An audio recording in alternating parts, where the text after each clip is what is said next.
Hello everyone, welcome sa ikalawang araw ng ating daily devotions for this week. And if this is your first time to listen dito sa ating podcast, we do this every day para mag-reflect at mas lalo pang maunawaan yung mensahe last Sunday. So if you haven't listened to or watched our Sunday sermon, nung nakarang linggo, please do so. You can visit Real Life TV if you like kasi we have rebroadcast ng ating mga services doon every day at various schedules. So just go to tv.rlcc.ph para you can watch the sermon there. Anyway, every day from Monday to Friday ay binabalikan natin yung sermon at hinihimay-himay natin. Pinag-uusapan natin para mas lalong tumimo sa puso natin ang sinasabi ng Panginoon. So right now, the title of our second day devotions ay The Favor of God's Presence. At ito ay mula sa Luke 1 verse 28. Let's read it. No, the angel went to her and said, "Greetings, you who are highly favored. The Lord is with you." So tayo po ay manalangin. Lord, we thank you for your goodness and mercy sa aming Panginoon. Salamat, Lord God, na each and every day you give us the grace to wake up, and it's a new day, Lord, and we anticipate, Panginoon, your blessings once more. So tulungan niyo kami, Panginoon, as we meditate on your word. Speak to us, O Lord God, at hayaan mong tumimo sa puso namin ang iyong salita.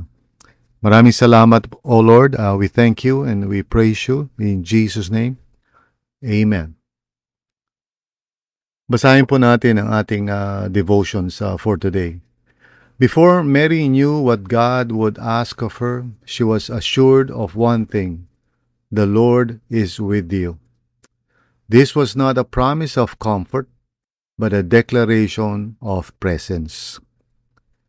Last Sundays, pinag-usapan nga natin yung topic na ordinary but favored. And we looked at the story of Mary. At ating pinag-ninilay-nilayan ito for this week. And once again, let me remind you na si Mary is just an ordinary person, a young girl, taga Nazareth, which is an unknown place really. Hindi naman kilala yung lugar na yun during that time. And Galilee was considered probinsya, So, except for the fact na she was engaged to be married or about to be married to Joseph, who is a descendant of David, other than that, wala naman siyang talagang any kind of, pedigree or sabihin natin na background that can make her special. Well, of course, today, ganun ang tingin natin kay Mary. We look at her as someone special. Pero we need to understand na at the beginning, as it was being narrated during that time and proclaimed as well, whenever the gospel is preached, na she was really an unknown person, somebody na hindi naman kilala talaga. But here again in the story, in Luke 1 verse 28, we find this amazing encounter with the angel Gabriel. At sabi sa kanya ng angel, "Greetings you who are highly favored." Highly favored. She was just an ordinary person, pero she was highly favored by God. And the favor comes not as parang some kind of, promise of riches or whatever, diba, or prosperity. It's a promise of the Lord's presence. Sabi ng angel, "The Lord is with you." Actually, sa literal na Greek translation, ang sabi talaga ni Luke doon as he was narrating this story, sabi daw ng angel, "The Lord with you." Walang verb na is, the Lord with you. So that makes it even more dramatic, na talagang in-emphasize ng angel that it is the presence of the Lord that is truly ika nga, the blessing that is being given to her, yun ang dahilan why she was highly favored. She was assured of the presence of God. No? Sa atin din, sa buhay natin, when you think about it, napaka-ordinaryo nga natin, gaya na sinabi ko, we are not special people, we are not big people.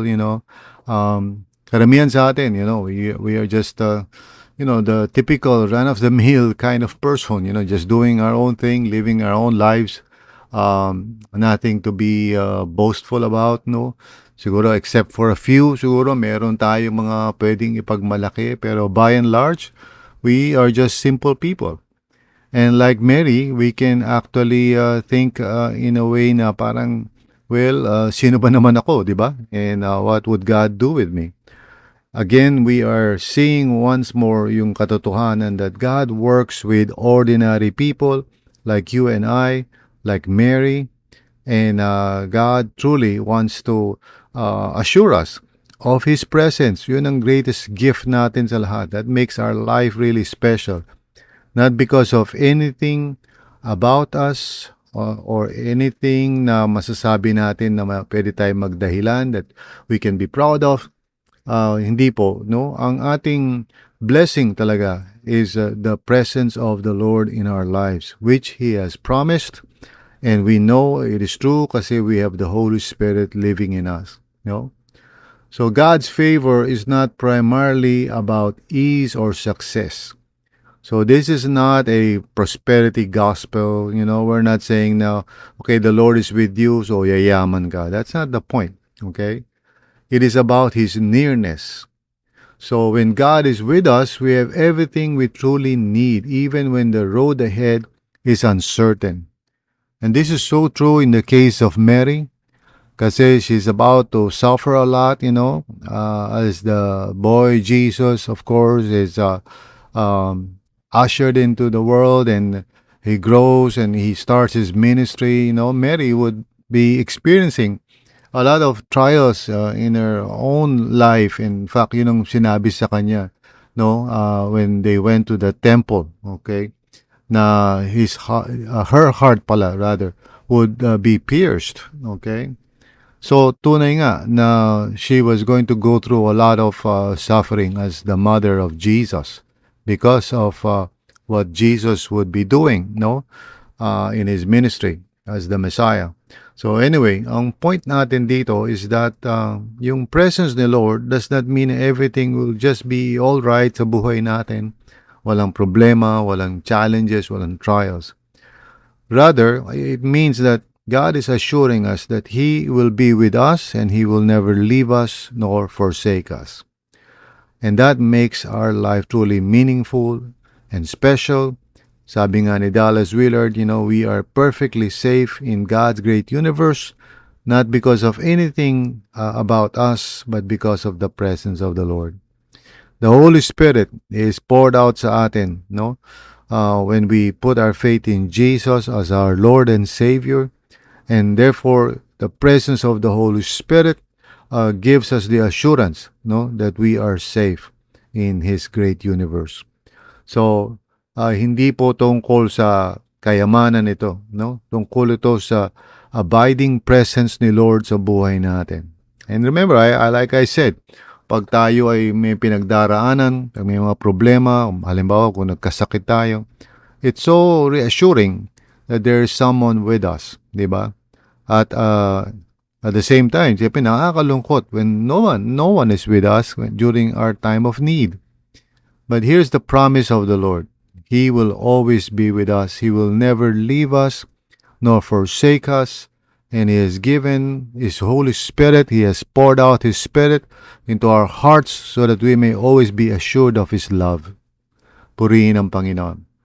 If you feel small, overlooked, or overwhelmed today, remember this.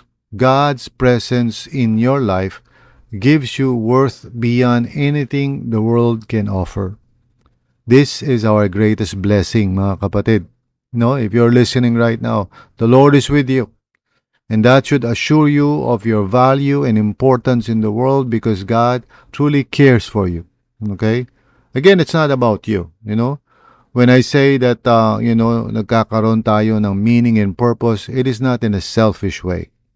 But rather, nagkakaroon tayo ng meaning and purpose because of the Lord, because of His grace, His goodness, and His mercy, and His love para sa atin.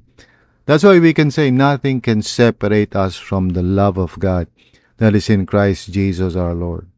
So nakakapag-persevere po tayo sa iba't ibang uri ng mga challenges sa buhay because of the Lord's presence, because we know He is with us. The Lord is near, sabi nga ni Paul. And so yun ang dahilan why we should not be anxious about anything. Amen? So purihin ang ating Panginoon. Today we are reminded once again of the favor of God's presence in our lives. So here's the suggested prayer. You can expand on it. Lord, thank you for being with me. Help me live today aware of your presence and secure in your favor. Amen. My suggestion po for you is that you really spend time in the scriptures to meditate. Magkaroon po kayo ng silence and solitude each and every day. And throughout the day, pwede kayong mag-practice ng tinatawag na Selah. You know, Selah is simply pausing to reflect upon maybe the previous hour or previous couple of hours. You know, Selah means pausing to reflect. No, yung statio, another practice that I would encourage you to try is putting a margin in between your appointments or your meetings. So if you're going to meet with a person, let's say at 3 p.m., you know, just give yourself margin about an hour before that to prepare your soul for the encounter, to prepare your whole being, and to pray into that meeting or appointment. You know, so yun yung tinatawag na statio. And Selah is reflecting back on what has happened. So let's practice the presence of God sa buhay po natin because the Lord is near, the Lord is with us. So hindi niya tayo iiwan, and that is our assurance that our life is not just some random thing. Instead, alam natin that He is guiding our steps. You know, He is our shepherd and He is with us always. Purihin ang Panginoon. Tayo po ay manalangin. Lord, we thank you for your presence. We thank you, Lord God, that you never leave us, you never forsake us, you never abandon us, Panginoon. We are not alone in this world. You are with us. Salamat, Lord, for that reassurance.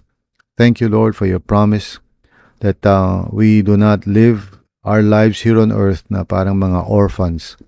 You are with us and your Spirit confirms your presence sa buhay namin. May we always be reminded of this, O Lord. And Lord, sa mga times that we might be afraid or unsettled, please, we ask you, Lord, tulungan mo rin kami maranasan yung tangible presence mo, no, yung manifested presence of the Lord in such times.